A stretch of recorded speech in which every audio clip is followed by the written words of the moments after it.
Chapter 10. Now I, Paul, myself beseech you by the meekness and gentleness of Christ, who in presence am base among you, but being absent am bold toward you. But I beseech you, that I may not be bold when I am present with that confidence, wherewith I think to be bold against some, which think of us as if we walked according to the flesh. For though we walk in the flesh, we do not war after the flesh.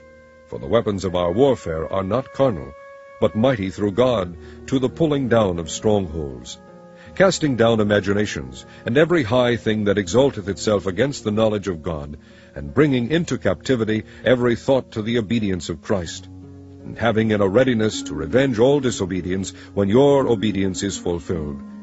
Do ye look on things after the outward appearance?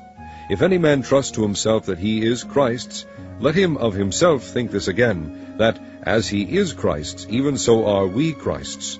For though I should boast somewhat more of our authority, which the Lord hath given us for edification, and not for your destruction, I should not be ashamed, that I may not seem as if I would terrify you by letters.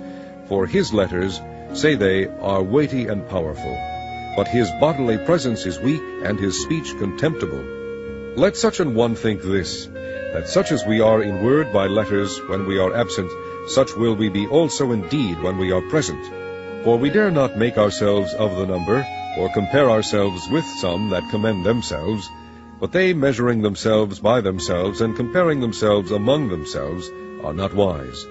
But we will not boast of things without our measure, but according to the measure of the rule which God hath distributed to us, a measure to reach even unto you. For we stretch not ourselves beyond our measure, as though we reached not unto you.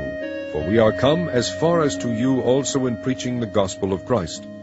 Not boasting of things without our measure, that is, of other men's labors, but having hope, when your faith is increased, that we shall be enlarged by you according to our rule abundantly, to preach the gospel in the regions beyond you, and not to boast in another man's line of things made ready to our hand. But he that glorieth, let him glory in the Lord. For not he that commendeth himself is approved, but whom the Lord commendeth.